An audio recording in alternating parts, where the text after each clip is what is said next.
Feliz, bendecido día, mis amigos, mis hermanos en Cristo. Dios les bendiga, Dios les guarde siempre. Estamos aquí una vez más en este nuevo episodio de las Buenas Nuevas. Este es el capítulo número 20, el mensaje número 20 de esta segunda temporada. Esta segunda temporada que acaba hoy con este mensaje número 20. Esta segunda temporada que ha sido de gran bendición para la nueva tercera temporada que vamos a hacer próximamente. Yo les estaré avisando por las redes sociales. Así que muchas gracias por su atención, por siempre sintonizar los mensajes y Dios les bendiga mucho. Y este tiempo de pausa que se va a dar para los mensajes, se estará dando, vamos a tomarlo como una oportunidad para empezar a hacer nuevas cosas con esta nueva visión. Así que Dios le bendiga una vez más a lo que nos compete hoy. Hoy, aparte, quiero agradecer a mi primo Rafael Presilla, que es el que me está sintonizando, facilitando, mejor dicho, algunas cosas. Aquí hoy tengo un computador, tengo esto por este micrófono y unas cosas que me facilitó, así que bueno, Dios le bendiga y siempre le guarde.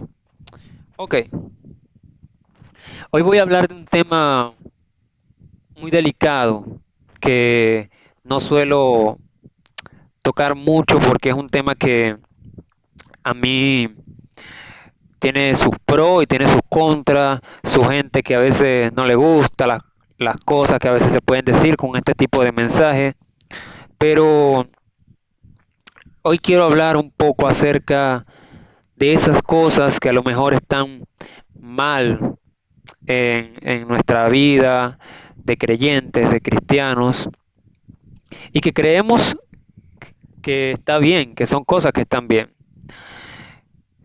Alguien me hizo saber en estos días que la reflexión o la parábola que cuenta Jesús acerca del hijo pródigo, cuando el hijo pródigo vuelve a su casa, a su hogar, el padre lo recibe con túnicas, con ropas nuevas, le ponen un anillo en el dedo y lo llena de atavíos, de cosas, y lo homenajea, le hace un homenaje al hijo cuando llegó.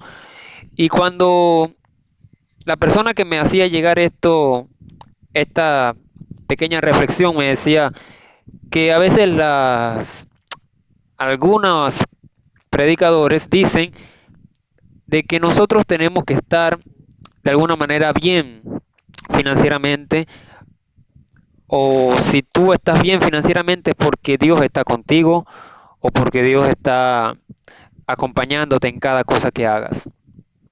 Que si nosotros somos hijos de Dios debemos andar bien, vestir bien, manejar buenos carros, tener una empresa, tener un estatus social. Y me puse a reflexionar de que es verdad, de que hay cosas que son ciertas en esto que él me dijo. Y decidí hacer un mensaje con esto. Una vez estuve yo en una iglesia adorando, me habían invitado para adorar, cuando estaba una fila de pastores, de predicadores, de apóstoles, y había uno en particular que se vestía muy bien, usaba, usaba Rolex, tenía un traje que tornasolado que le brillaba y andaba caminando, tenía todo de última moda, zapatos, su buen carro, y estaban sentados en la fila de los pastores, de los predicadores. Y recuerdo que ese día yo canté, era un congreso, canté una canción, Alaba a Dios, y cuando la canté, yo notaba que el hombre estaba sentado y estaba quebrantado en el espíritu, estaba tocado por el Espíritu Santo. Así que cuando terminó el, el congreso, él me llama aparte después que terminó todo y me dice Ángelo. Y mientras él me llama, se estaba quitando el reloj y yo dije, ahorita me lo regala y me muero, no predico, no canto más nada que no sea alaba a Dios. Y se lo quita de la mano y me muestra en sus muñecas un par de cicatrices de un intento de suicidio. Yo pensé que era algo del pasado. Él me dice, no, relativamente poco. Tu adoración me hizo recordar esos momentos en que Dios está y que no estamos solos. Y me abrió su corazón. Entonces yo, bueno, él escondía sus inseguridades o sus frustraciones, sus cosas, elegantemente en un Rolex, en un reloj de marca y con ropa. Entonces, no es necesariamente, o mejor dicho, no es exactamente que si nosotros estamos de una manera bien financieramente o bien elegantemente vestidos, es porque Dios está con nosotros o estamos bien con Dios. Yo una vez estuve en una iglesia donde decían de que si no te había pasado algo bueno extremadamente en la semana es porque eras un mal cristiano. O sea que si no te aumentaban el sueldo o no te ascendían de puesto, quiere decir que no eras un buen cristiano, era lo que me estaban queriendo decir, o nos estaban queriendo decir, valga la redundancia. Así que decidí predicar esto hoy para, para nosotros y para nuestra vida, para saber lo que nos hace falta más saber acerca del Evangelio para este último mensaje de esta segunda temporada. Así que Apocalipsis 3:18 dice, yo te aconsejo que de mí compres oro refinado en fuego, para que seas rico y tengas vestiduras blancas para vestirte, y que no se descubra la vergüenza de tu desnudez. Entonces, cuando la Biblia narra de que seamos ricos, de que las vestiduras blancas, se está hablando algo espiritualmente, ¿no? La revelación de San Juan y da una leve, digamos, profecía acerca de Adán y Eva. Adán y Eva, cuando pecaron en el huerto, la palabra dice que Dios les hizo pieles para, para taparlos de su desnudez.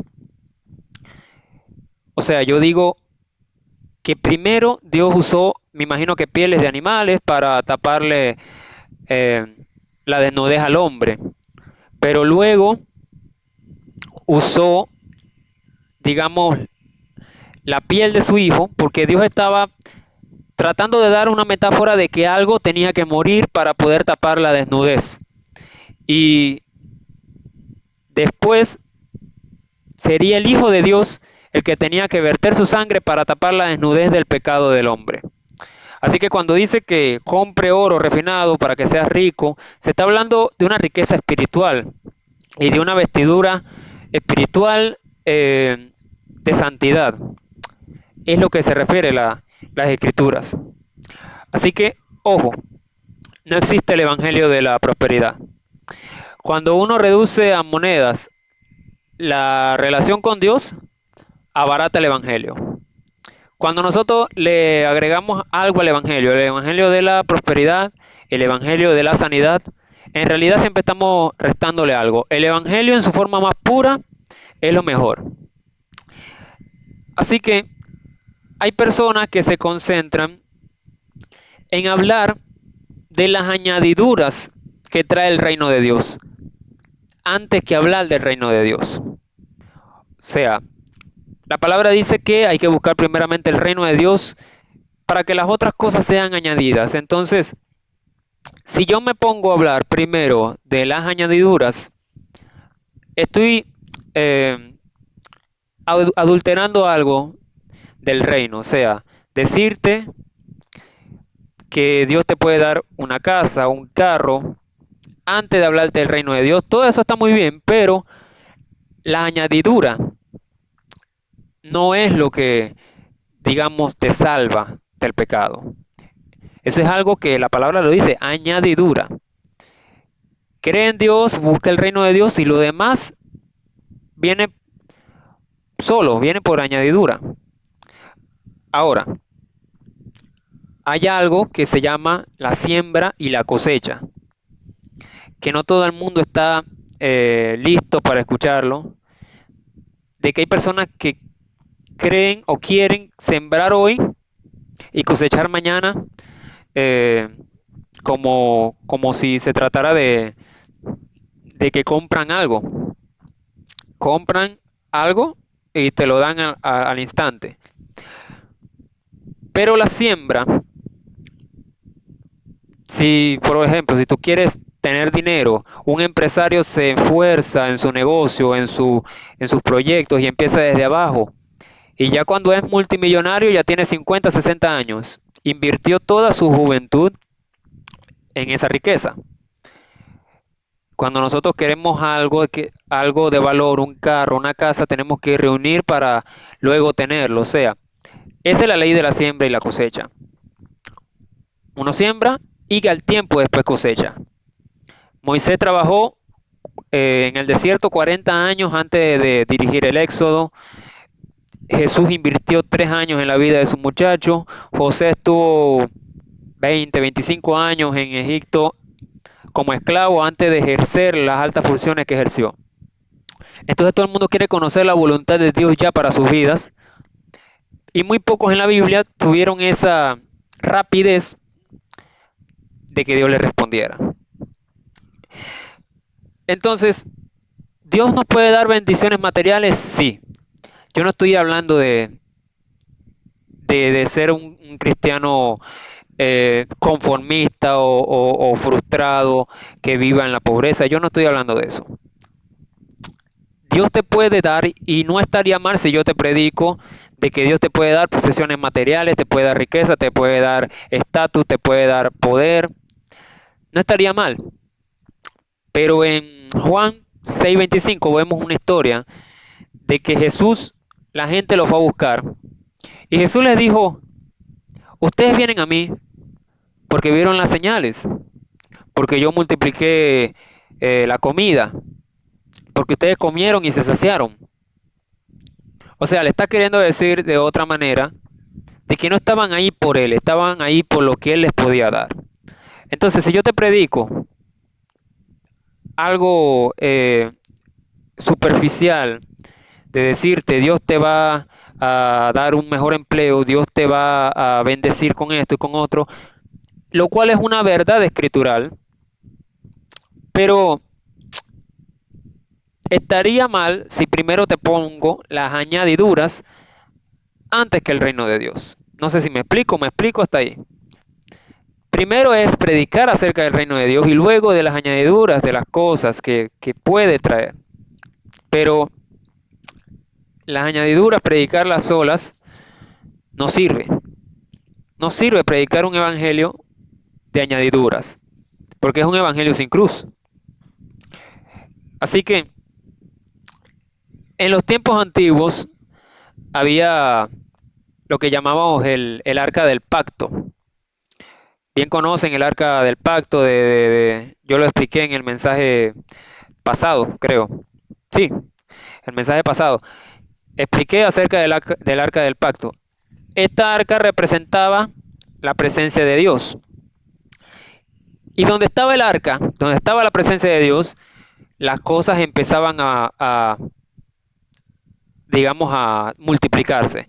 Si estaba en una granja, se multiplicaba el ganado. Si estaba en un viñero, se multiplicaba las uvas, el vino, todo eso. Eso es lo que produce la presencia de Dios. O sea, la presencia de Dios sí produce su, digamos, su satisfacción eh, viva, o sea, su satisfacción tangible. Pero vemos que el arca quedó en casa, voy a hacerte la historia corta, el arca quedó en casa de un sacerdote. El sacerdote se llamaba eh, Obed, Edom. Obed Edom se llamaba así. El granjero, un granjero se llamaba Obed Edom y el arca llegó a estar en su casa, el arca de Dios. Y en ese 3 meses que estuvo el arca ahí, empezaron a las vacas a dar más leche que nunca. Los toros dijeron avivamiento y empezaron a buscar a las vacas. Pero cuando el rey David mandó a buscar el arca, este hombre se ofreció a trabajar en el templo, o sea, en el palacio, para estar cerca del arca. O sea, no estaba él interesado en lo que el arca le podía dar, sino en lo que representaba, en la presencia de Dios. Entonces, de ahí que muchos avivamientos mueren. Hay iglesias que eh, saben lo que es la prosperidad, viven el evangelio, pero luego se olvidan de eso y empiezan a buscar la provisión, la sanidad, la prosperidad, en vez de la presencia de Dios. Y Dios, que tanto te bendijo, se pone celoso. Entonces dice, no te voy a dar más nada porque tú estás por lo que yo te puedo dar y no lo que significo para ti. Entonces, decirte que Dios no puede prosperarte, no puede bendecirte, no puede sanarte, sería una mentira.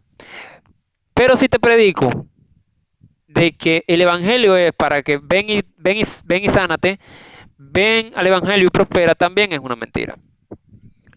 Así que yo voy a tratar de ser eh, factible en lo que voy a decir. En Hechos, capítulo 8, versículo 9, hay una historia que te la voy a contar, te la voy a leer. Dice, pero había un hombre llamado Simón que antes ejercía la magia en aquella ciudad y había engañado a la gente de Samaria haciéndose pasar por algún grande. A este oían atentamente todos, desde el más pequeño hasta el más grande, diciendo, este es el gran poder de Dios. Y le estaban atentos porque con sus artes mágicas les había engañado mucho tiempo. Pero cuando creyeron a Felipe, que anunciaba el evangelio del reino de Dios y el nombre de Jesucristo, se bautizaban hombres y mujeres. Y también creyó Simón mismo, y habiéndose bautizado estaba siempre con Felipe, y viendo las señales y grandes milagros que se hacían, estaba atónito. Cuando los apóstoles que estaban en Jerusalén oyeron que Samaria había recibido la palabra de Dios, enviaron allá a Pedro y a Juan, los cuales, habiendo venido, oraron por ellos para que recibiesen el Espíritu Santo, porque aún no había descendido sobre ninguno de ellos, sino que solamente habían sido bautizados en el nombre de Jesús. Entonces le imponían las manos y recibían el Espíritu Santo. Cuando vio Simón que por la imposición de las manos de los apóstoles se daba el Espíritu Santo, les ofreció dinero, diciendo, dadme también a mí este poder para que cualquiera a quien yo impusiere las manos reciba el Espíritu Santo. Entonces Pedro le dijo, tu dinero perezca contigo, porque has pensado que el don de Dios se obtiene con dinero. Ok, vean, yo una vez prediqué un mensaje que se llama el Evangelio Mágico. Y a mí me criticaron mucho porque decían, ¿cómo vas a juntar la magia con la religión? Pero aquí vemos que este hombre, Simón, se hacía llamar mago, o decía la Biblia que hacía sus obras de magia, pero decía que este era el gran poder de Dios. O sea, a la vez que decía que era mago, también le atribuía esa magia a Dios. O sea, vemos que es algo un poco loco, pero es lo que dice la Biblia. Él hacía obras prácticas de magia, pero decía que era el poder de Dios. Hoy en día no hay gente que dice que hace magia, que viene en nombre de la magia o que hace trucos. Pero en los altares hay mucha gente que dice cosas que parecen magia, que parecen un evangelio mágico, por eso es que lo digo. El evangelio mágico es decir, digamos, pasa al altar, haz un pacto y Dios te tiene que bendecir. O sea, haz un pacto con dinero y Dios te va a multiplicar. pasa ahora mismo y pasan la gente y se imponen todito las manos y dicen el nombre de Jesús, mañana mismo tu situación va a cambiar. Eso es lo que yo llamo el evangelio mágico. Un evangelio que no existe, que no es real, un evangelio artificial. Isaías 30:10 dice que a los videntes les decían, no nos digan más la verdad. Y a los profetas, no nos profeticen más lo correcto.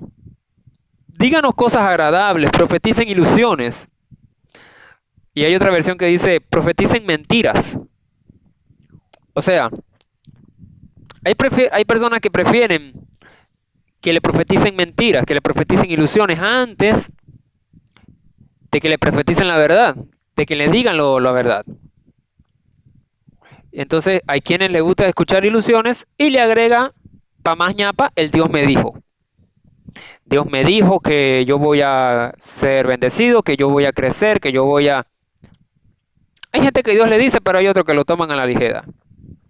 Y esta palabra en Hechos dice que este Simón se quería dar a conocer que él era algún grande, que él era alguien grande, o sea, alguien de renombre. Entonces, cuando nosotros pactamos, bien sea por dinero, por estatus, por un renombre, por ser bendecidos, es algo grave pactar con este tipo de cosas. La razón para ser bendecido es bendecir a los demás. Si no, se acaba la bendición. Somos bendecidos para poder bendecir. Esa es la verdadera razón para nosotros ser bendecidos. La palabra dice que los apóstoles se reunían todos los días, compartían sus bienes entre sí según la necesidad de cada uno y no paraban de crecer. Así que esa es la razón por la cual Dios nos bendice. Génesis 12:2 dice que Dios le dijo a Abraham, yo haré de ti una nación grande, te bendeciré y engrandeceré tu nombre y serás bendición. En otras versiones dice, te haré famoso. O sea, que Dios no está en contra de la fama, de que nosotros tengamos fama. Dios está en contra cuando nosotros nos llevamos la gloria. Y eso es lo que trae a colación el título del mensaje, compradores de gloria. Porque hoy en día, más bien te dicen, haz un pacto con dinero, o sea, ven y ofrenda $100 y vas a recibir tu sanidad. Ven y ofrenda tanta cantidad y Dios te va a bendecir. Ven, si quieres ser grande, ven y ofrenda y haz un pacto con Dios y vas a ser de bendición. ¿Qué dijo Pedro con este Simón? Hoy en día, si hubiese Simón ofrecidole dinero a los discípulos, si hoy en día hubiese un Simón que ofrezca dinero a los apóstoles de hoy en día diciendo, miren, yo quiero recibir el Espíritu Santo y tengo $100 para hacer un pacto con Dios, lo reciben. Y le aplican el evangelio mágico. Ah, bueno, está bien, vamos a hacer una cadena de oración y se ponen todos alrededor de ellos y en el nombre de Jesús, Señor, por este pacto que ha hecho este hombre, que reciba el Espíritu Santo. Pedro nos dijo eso. Pedro dijo, tu dinero perezca contigo. Porque has querido comprar con dinero al Espíritu Santo. O sea, hoy en día nosotros hacemos pacto con dinero para recibir tanto el Espíritu Santo como los dones del Espíritu Santo como cosas materiales.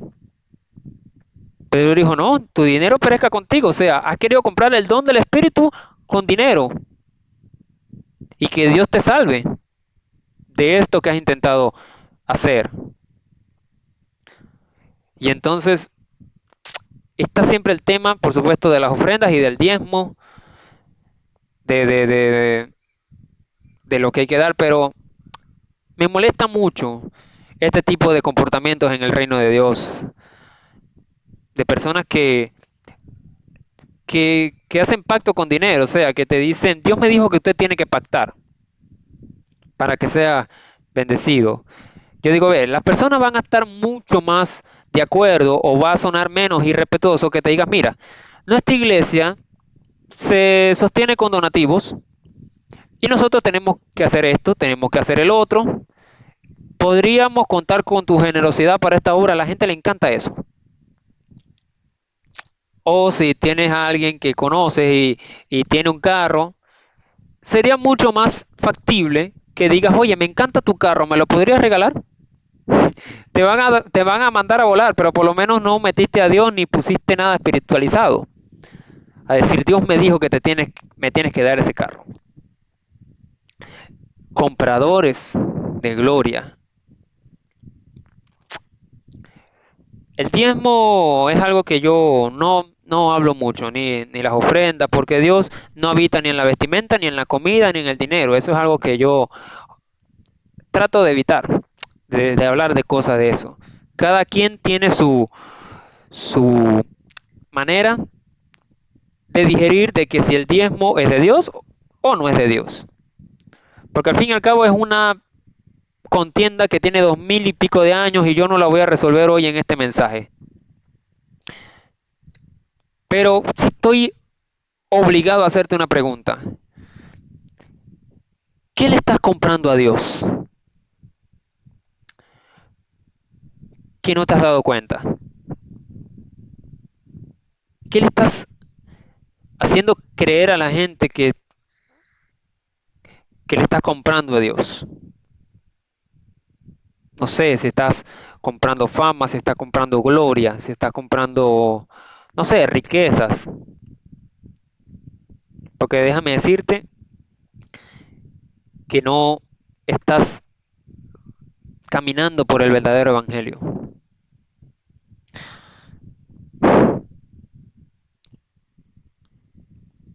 En las iglesias prefieren a las personas que diezman antes que a los otros.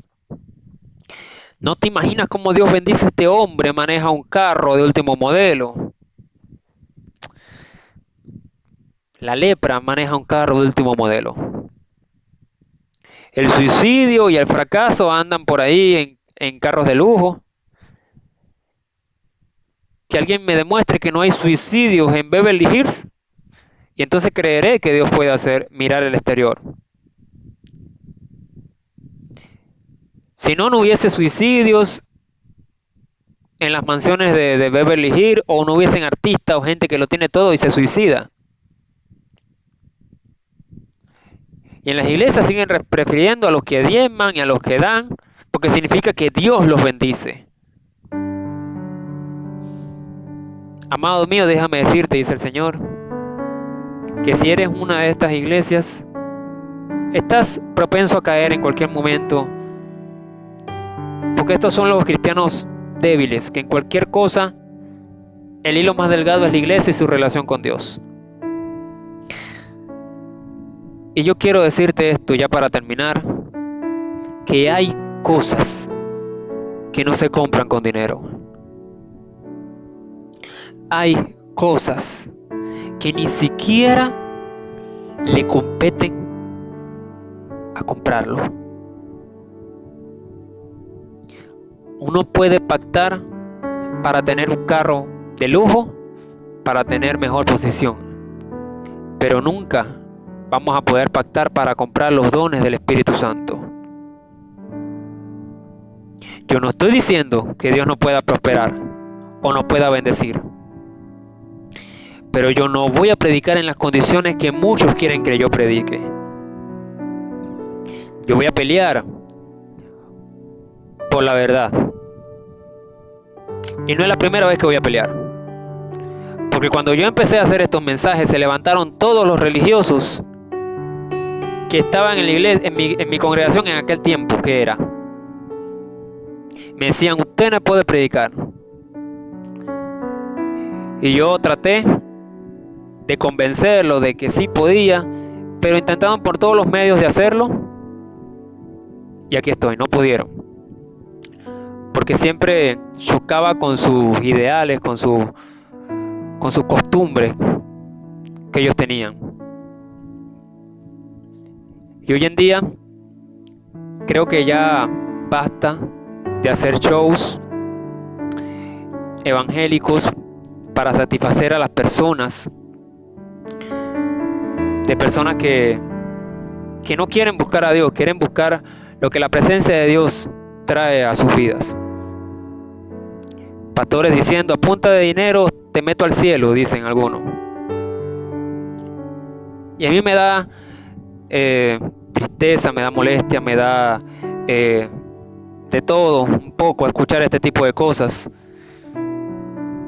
Así que, mis hermanos, mis queridos, es hora de dejar de profetizar ilusiones o profetizar mentiras para empezar a concentrarnos en lo que es el verdadero reino de Dios. No están mal las añadiduras, pero el reino de Dios es primero. Basta de profetizar mentiras, de profetizar ilusiones y a concentrarnos en el verdadero evangelio. Que Dios te bendiga, que Dios te guarde, temple como raíz de cedro. Estamos atentos para lo que pueda pasar en las redes, iglesia amada. Los quiero mucho, Dios los bendiga. Nos vemos, no sé si junio o julio, para la tercera temporada de esta tu cita de las buenas nuevas. Pero mientras tanto, seguimos de pie. Dios les bendiga.